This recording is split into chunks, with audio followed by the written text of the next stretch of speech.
Good evening, everyone. With all the presses here, you must be getting very tired. Am I the 16th or 17th? At any rate, all kidding aside, thank you for taking the time. Today marks 1 month since Russia began its carnage in Ukraine, the brutal invasion of Ukraine. And we held a NATO summit the very next day. At that time, my overwhelming objective in wanting that summit was to have absolute unity on 3 key important issues among our NATO and European allies. First was to support Ukraine with military and humanitarian assistance. Second was to impose the most significant sanctions, economic sanction regime ever, in order to cripple Putin's economy and punish him for his actions. Third was to fortify the eastern flank of our NATO allies, who were obviously very, very concerned and somewhat worried what would happen. We accomplished all 3 of these, and today we're determined to sustain those efforts and to build on them. The United States is committed to provide over $2 billion in military equipment to Ukraine since I became president, anti-air systems, anti-armor systems, ammunition, and our weapons are flowing into Ukraine as I speak. And today, I'm announcing the United States is prepared to commit more than $1 billion in humanitarian assistance to help get relief to millions of Ukrainians affected by the war in Ukraine. Many Ukrainian refugees will wish to stay in Europe, closer to their homes. But we've also will welcome 100,000 Ukrainians to the United States with a focus on reuniting families. And we will invest $320 million to bolster democratic resilience and defend human rights in Ukraine and neighboring countries. We're also coordinating with the G7 and the European Union on food security as well as energy security. And I'll have more to say about that tomorrow. We're also announcing new sanctions of more than 400 individuals and entities in alignment with the European Union. More than 300 members of the Duma, oligarchs, and Russian defense companies that fuel the Russian war machine.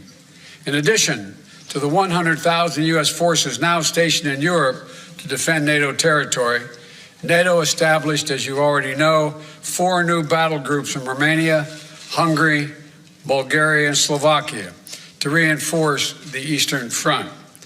Putin was banking on NATO being split.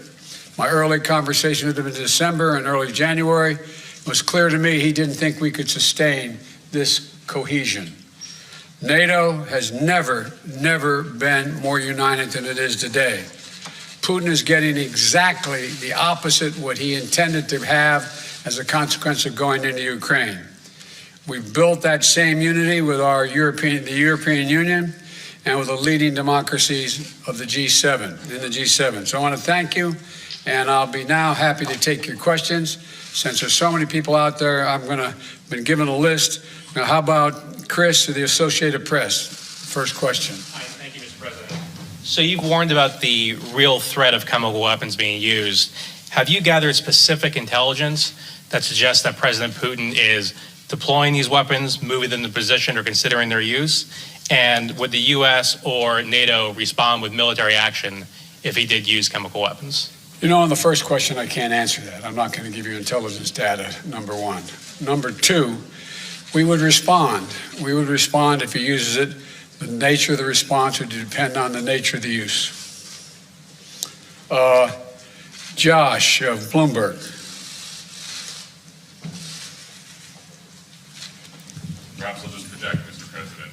Thank you very much. If I had your voice, I'd have been elected a lot earlier. I'll give it a try. He's got a long arm. Thank you. Can you talk to us about 2 things, sir? One, since your conversation with President Xi of China, have you seen any indications of action or lack of action from China that has led you to believe whether they will intervene and help Russia, either with the sale of arms or the provision of supplies to support this war in Ukraine? And secondly, can you say whether the conversation today turned to the subject of food shortages and what the U.S. will do to address wheat shortages in particular as a result of this war? Thank you. On the first question relating to President Xi Jinping of China, I had a very straightforward conversation with Xi now, I guess it's 6 days ago, 7 days ago, in that range. And I made it clear to him, I made no threats, but I made it clear to him that make sure he understood the consequences of him helping Russia, as had been reported and as what it was expected. And I made no threats, but I pointed out the number of American and foreign corporations that left Russia as a consequence of their barbaric behavior. And I indicated that I knew how much he, because we had long discussions in the past about his interest in making sure he had economic relations and economic growth with Europe and the United States, and indicated that he'd be putting himself at significant jeopardy in those aims if, in fact, he were to move forward. I am not going to comment on any detail about what we know or don't know as a consequence of that conversation, but tomorrow or next Monday that Ursula is having that conference with China. The first. On April 1st. We've had discussions because I think that China understands that its economic future is much more closely tied to the West than it is to Russia.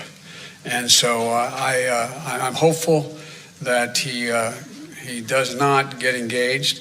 We also did discuss today that there's a need for us to set up, NATO to set up, and the EU to set up a system whereby we have an organization looking at who has violated any of the sanctions and where and when and how they violated them.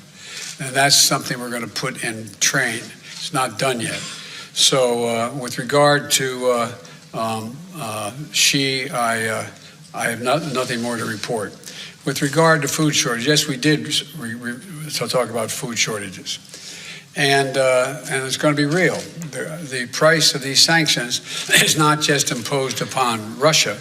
It's imposed upon an awful lot of countries as well, including European countries and our country as well. And because both Russia and Ukraine have been the breadbasket of Europe in terms of wheat, for example, just to give one example.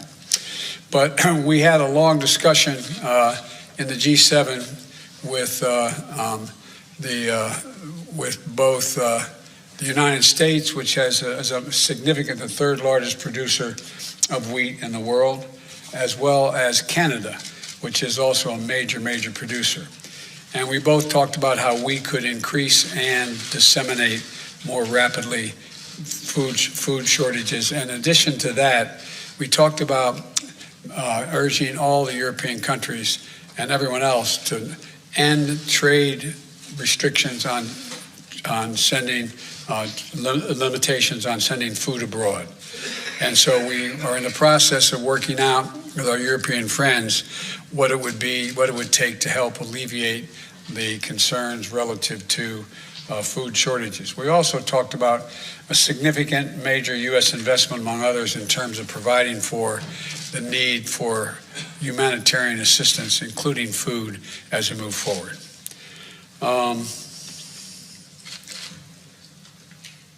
Tarina of the Wall Street Journal. Watch out, you don't get hit in the head there now. Mr. President, in your view, does President Zelensky need to cede any Ukrainian territory in order to gain a ceasefire with Russia, or is that completely off the table? And then also, do you think that Russia needs to be removed from the G20? On the latter point, my answer is yes. That depends on the G20. That was raised today, and I raised the possibility, if that can't be done, if Indonesia and others do not agree, then we should, in my view, ask to have both Ukraine be able to attend the meetings, as well as basically Ukraine being able to attend the G20 meeting and observe. With regard to, what was the first question? If you think that Ukraine needs to cede up any territory in order to get a ceasefire? That is a total judgment based on Ukraine. Nothing about Ukraine without Ukraine.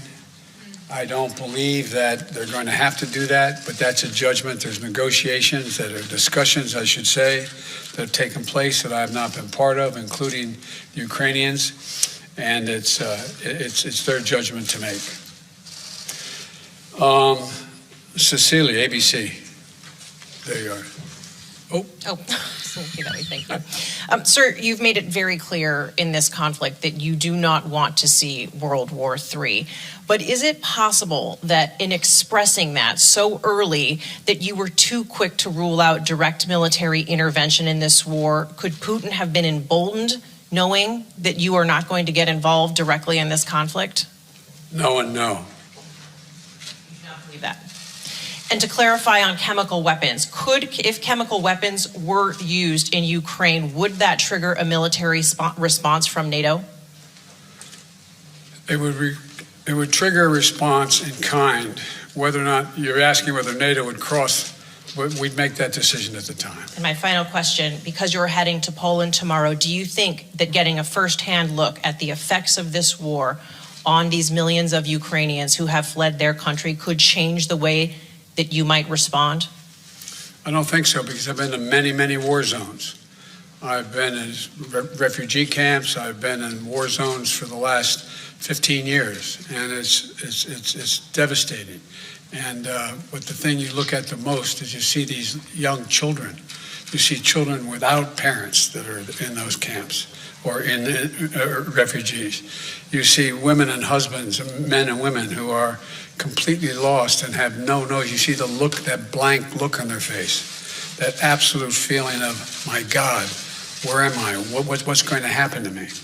And so what it will do, it will reinforce my commitment to have the United States make sure we are a major piece of dealing with the relocation of all those folks, as well as humanitarian assistance needed both inside Ukraine and outside Ukraine. For example, this is not something that Poland or Romania or Germany should carry on their own.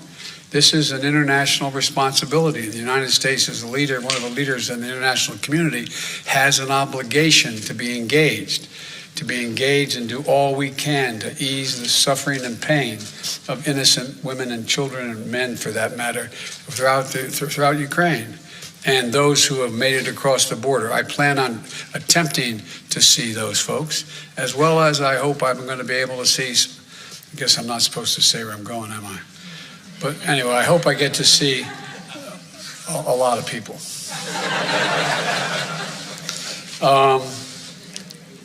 Marcus of Der Spiegel.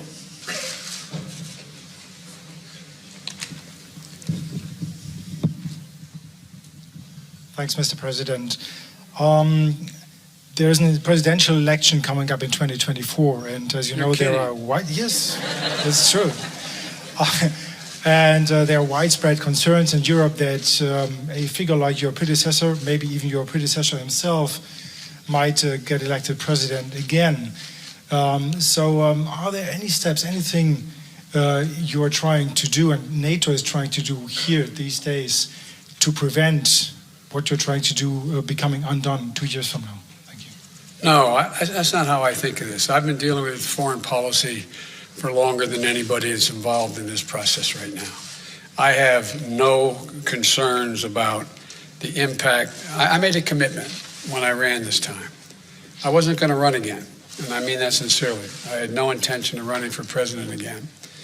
And until I saw those folks coming out of the fields in Virginia carrying torches and carrying Nazi banners and literally singing the same vile rhyme that they used in Germany in the early 20s, or 30s, I should say.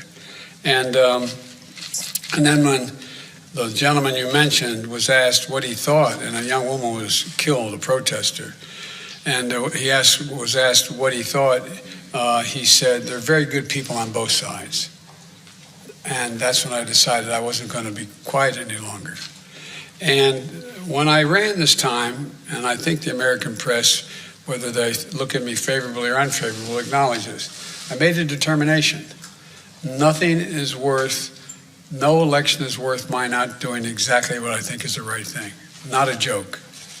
I'm too long in the tooth to fool with this any longer. And so we're a long way off in elections, a long way off.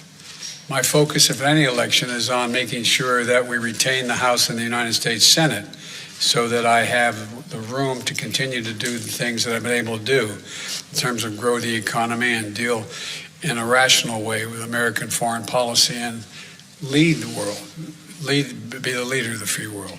So, but it's not an illogical question for someone to ask.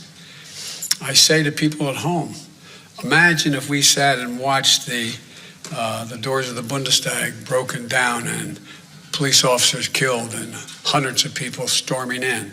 Or imagine if we saw that happening in the British Parliament or whatever. How would we feel? And one of the things that I take some solace from is I don't think you'll find any European leader who thinks that I am not up to the job. And I mean that sincerely. It's not like, whoa, it's that. The point is that when the first G7 meeting I attended, like the one I did today, was in Great Britain. And I sat down and I said, America's back. And one of my counterparts, colleagues, as head of state, said, for how long? For how long? And so I don't criticize anybody for asking that question. But the next election, I'd be very fortunate if I had that same man running against me. Thank you very, very much. Mr. President,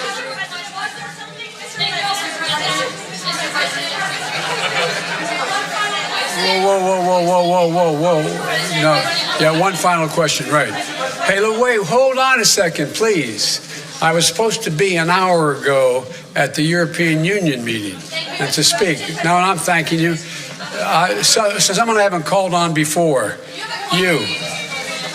Who are you? I'm Christina Arcady from CBS. Thank you, sir. Okay. Sir, deterrence didn't work.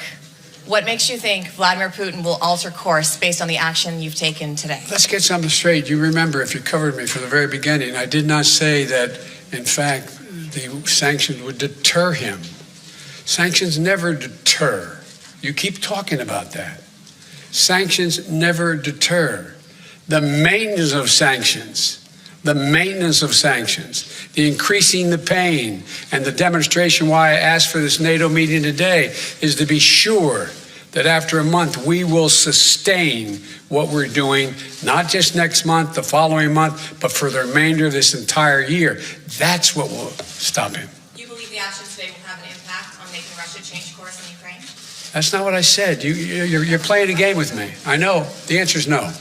I think what happens is we have to demonstrate the purpose. The single most important thing is for us to stay unified. And the world continue to focus on what a brute this guy is. And all the innocent people's lives are being lost and ruined. And what's going on. That's the important thing. But look, if you're Putin and you think that Europe is going to crack in a month or 6 weeks or 2 months, why not? They can take anything for another month, but we have to demonstrate. The reason I asked for the meeting, we have to stay fully, totally, thoroughly united. Thank you.